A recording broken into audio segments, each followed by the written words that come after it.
Kopi Cimbang ini terbentuk sebenarnya dari bencana. Jadi begitu terjadi bencana erupsi Gunung Sinabung, banyak tanaman yang di lingkar Gunung Sinabung yang rusak. Jadi setelah diperhatikan, tanaman kopi yang bertahan hidup.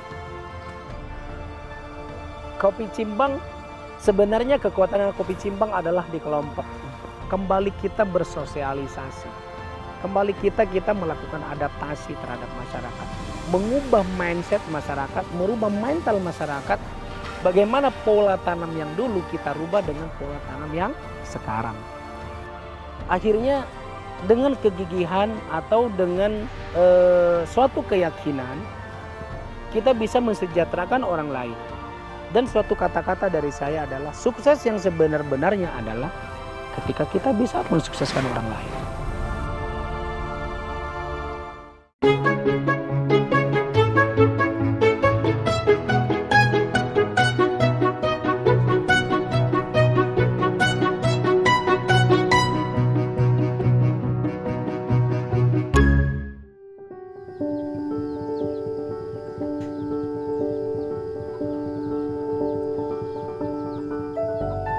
Cimbang, Kecamatan Payung, Kabupaten Karo, Sumatera Utara, adalah sebuah desa terpencil di kaki Gunung Sinabung.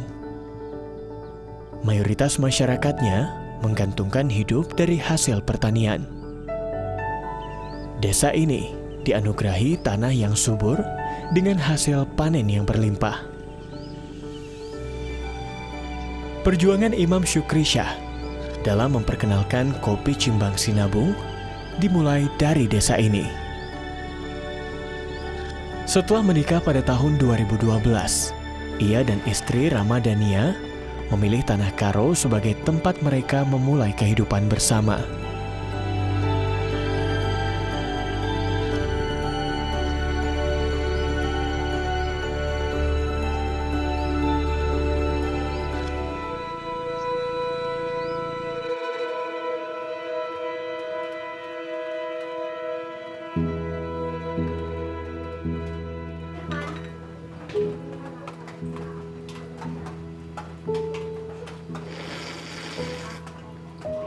Nama lengkap saya Imam Syukri Syah. Saya kelahiran di Banyuwangi pada tahun 1981. Bekerja sebagai buruh bangunan. Saat saya tahun 2012 bulan 1 sampai di sini, ya dikilas tadi antara saya dengan istri, saya tanya, saya mau tinggal di Jawa atau tinggal di sini. Istri saya memutuskan tinggal di Jawa dan saya sendiri memutuskan di sini. Kenapa? Karena saya lihat Tanah Karo itu potensinya sangat luar biasa. Tetapi saya seorang pendatang dan tidak tahu apa-apa di sini, apa yang akan saya lakukan. Nah, akhirnya saya melakukannya itu dengan back to basic. Saya bekerja sebagai buruh kasar, yaitu buruh bangunan.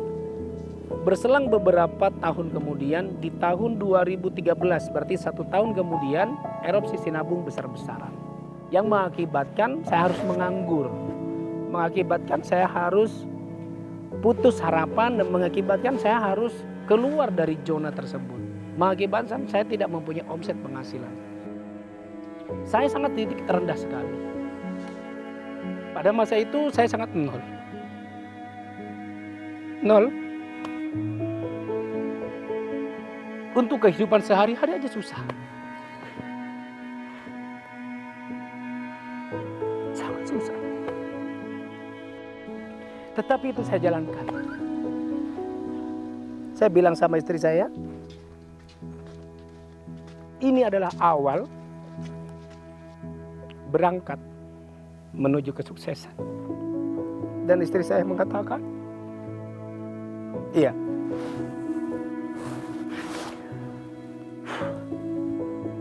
Dari situlah saya tidak pernah mensia-siakan waktu. Dari situlah saya tidak pernah sekedip mata pun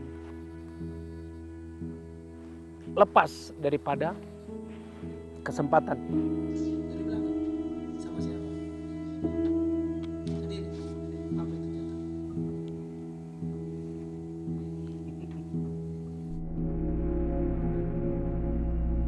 Oktober 2013, Sinabung kembali erupsi besar.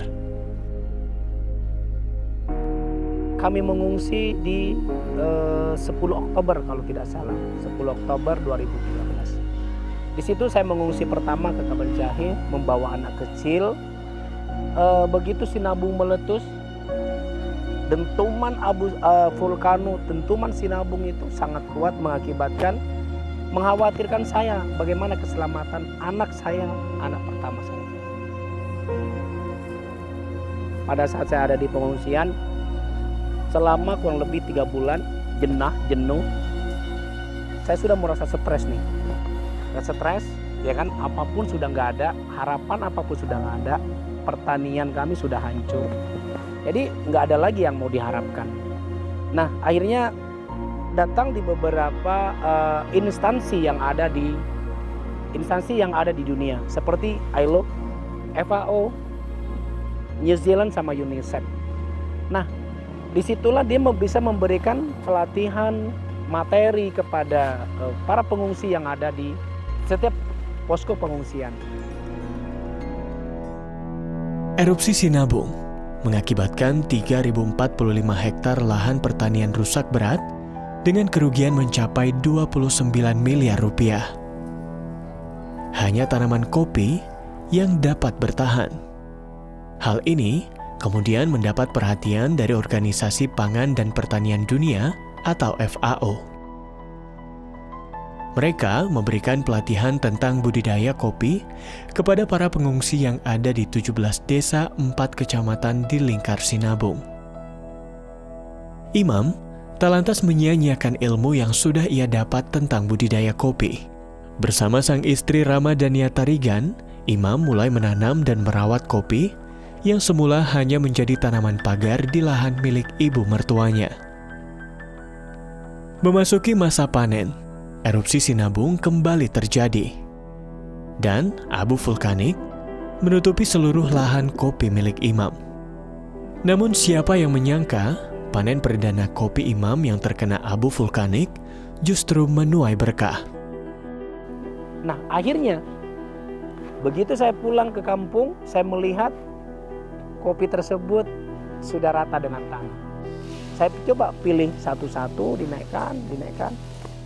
Yang akhirnya dicicipin oleh ketua Starbucks dan juga sahabat saya dari BNPB, yang akhirnya diberi nama Volcano Coffee.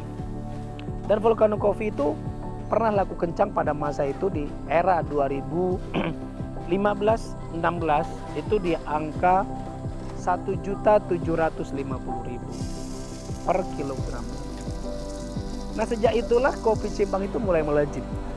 Sejak itulah kopi Cimbang mulai diminati ke banyak orang.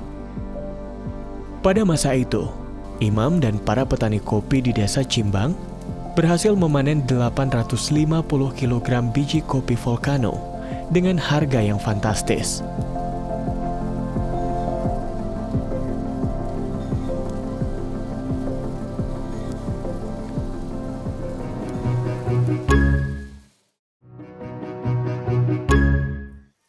Hadingo jumpa raskina,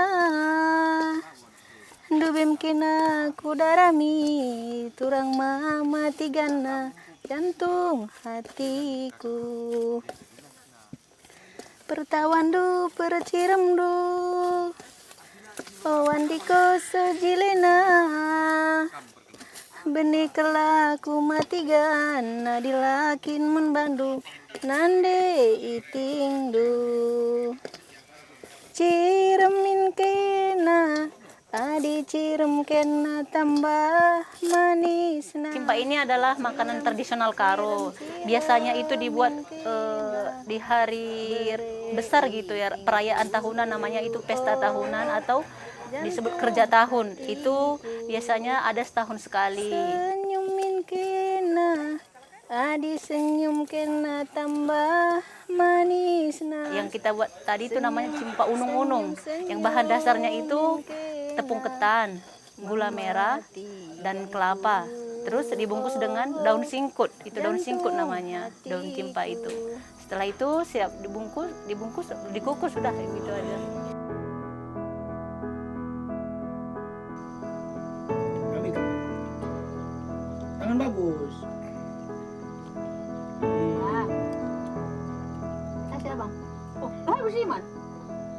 Kini, Imam dan sang istri Ramadhania dikaruniai 3 orang anak laki-laki, Fikram, Fikri, dan Firman.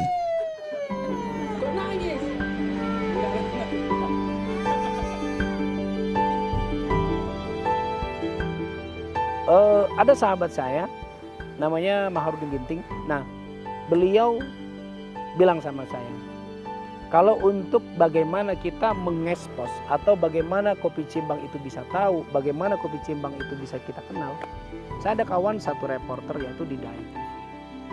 Nah, akhirnya beliau yang mengenalkan saya, dan pada akhirnya tim reporter DAI itu datang ke sini, ke kami di tahun 2017. Nah, di akhir cerita siap tayang, begitu tayang malam, dapat 3 hari kemudian saya dapat calling dari manapun, dari semua penjuru, bahkan dari pemerintahan. Dianggapnya kita ini sudah betul-betul produksi besar-besaran. Padahal pada masa itu produktif saya dalam 1 hari baru 50 kilo. Dalam 1 hari hanya baru 50 kilo per harinya yang bisa kami produksi. Banyak pesanan, banyak permintaan, terima kasih DAI TV, dan akhirnya saya dapat challenge untuk kontes di JCC Convention Center tahun 2017, bulannya kalau nggak salah di bulan 9. Karena di bulan 10, 11 saya harus berangkat ke Paris.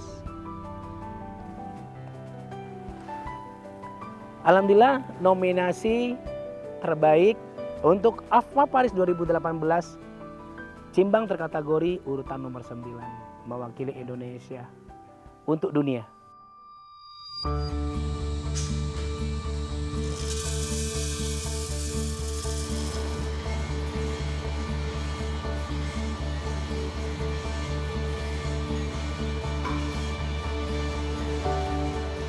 Baik, di 2017 seusai saya diliput oleh DAI TV, alhamdulillah pertama kali saya keluar negeri itu 2017, itu ke Vietnam.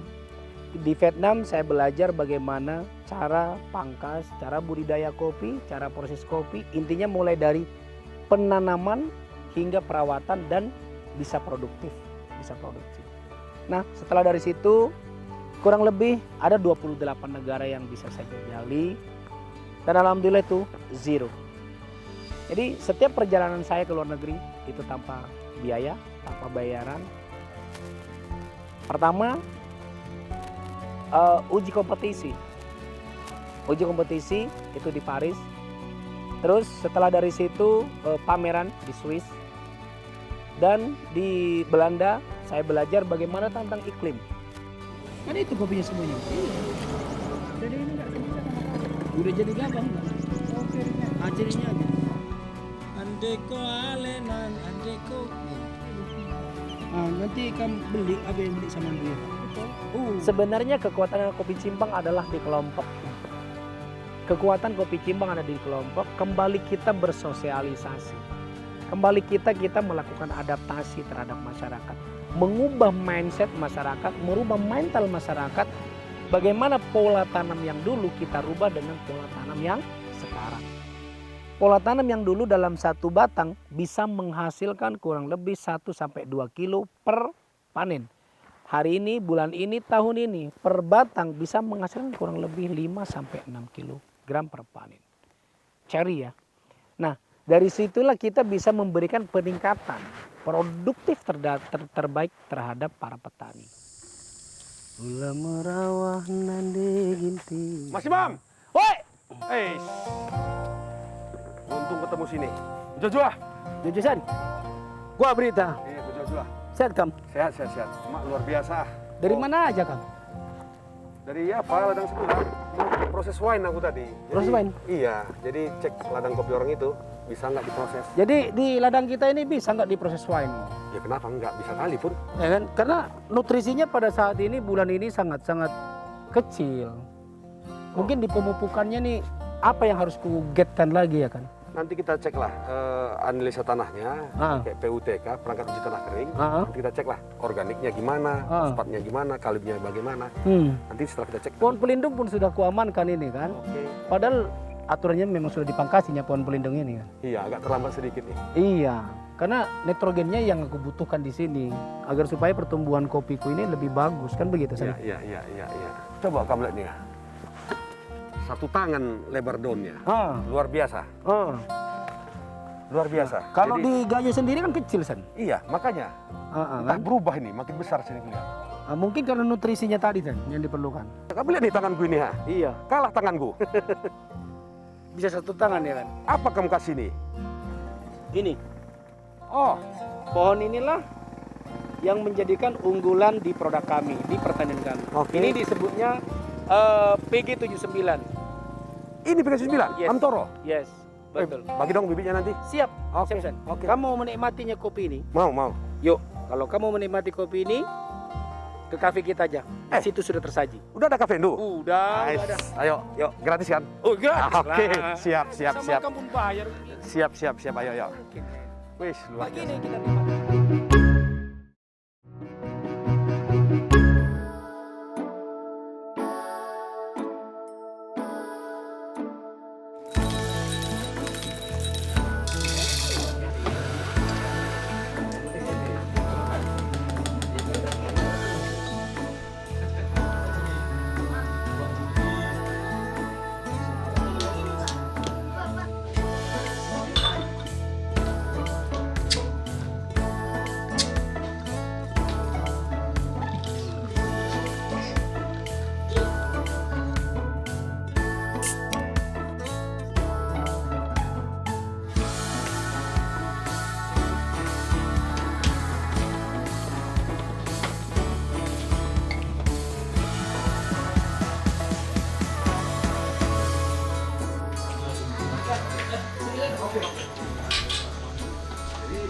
Silakan.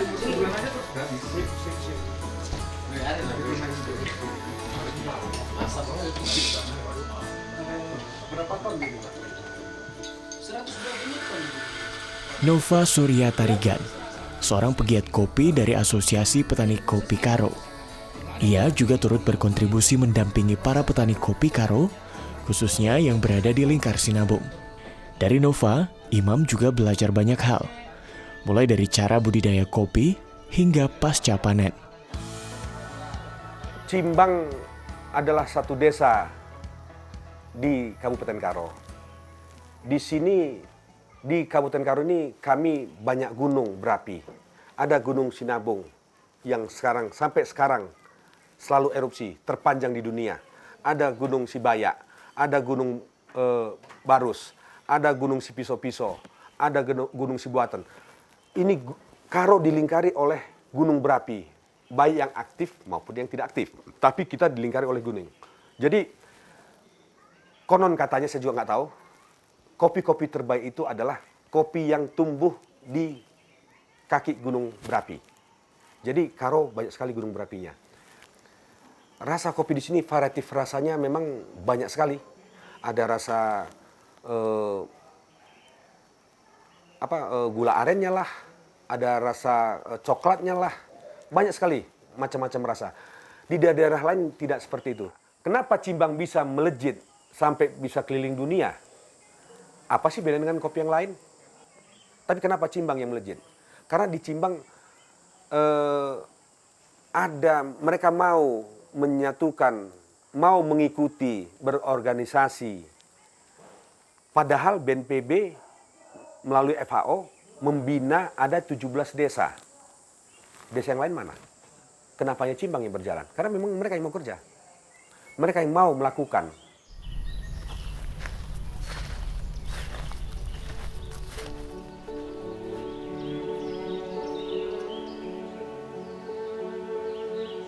Berkat kegigihan dan kerja keras, Imam bersama kelompok petani kopi yang ada di desa Cimbang berhasil memperkenalkan biji kopi yang mereka tanam. Tidak hanya dikenal hingga berbagai penjuru Indonesia, namun juga dunia.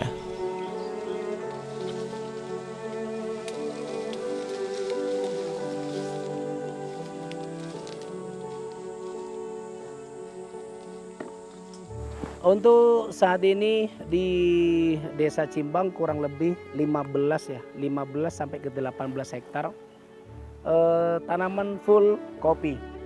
Dari segi varietas, kita di sini ada varietas Tiga Rutang, Andung Sari, Komasti, Gayo 1, P88 dan Ateng Super. Jadi semua varietas itu ada di sini. Nah, sekarang Kopi Cimbang lagi membuat satu kontrak. Yang pertama adalah Dubai, yang kedua dengan Jepang, yang ketiga dengan Amerika. Sadawari giai tading kendu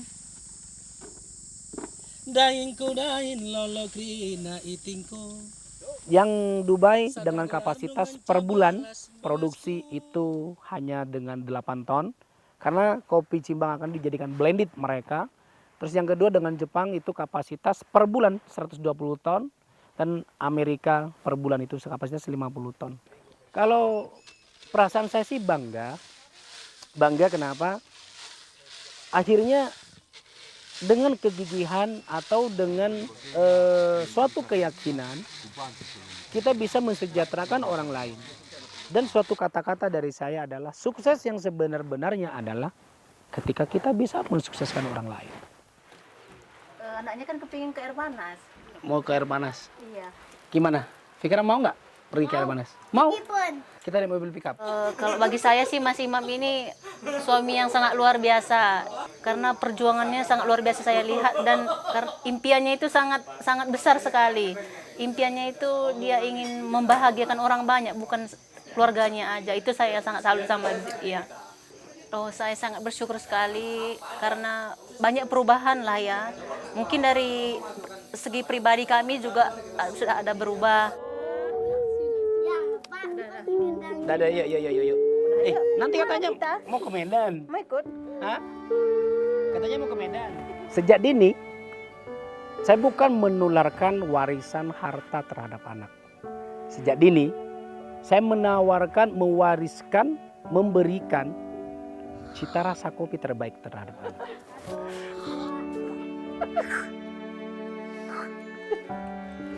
Keluarga adalah segala-galanya bagi saya pribadi. Saya bisa bekerja, saya bisa berinovasi itu karena keluarga. Kesuksesan saya bukan merupakan dari hasil kerja keras saya, tetapi kesuksesan saya adalah hasil kerja keras keluarga, sanak, saudara, dan juga teman mungkin sahabat yang memberikan dorongan kepada saya. Jangan pernah membuang suatu kesempatan yang sudah ada. Silakan raih impian, raih kesempatan, ambil peluang tersebut, dan pelajari semaksimal mungkin. Yakin dan percaya keberhasilan itu pasti datang.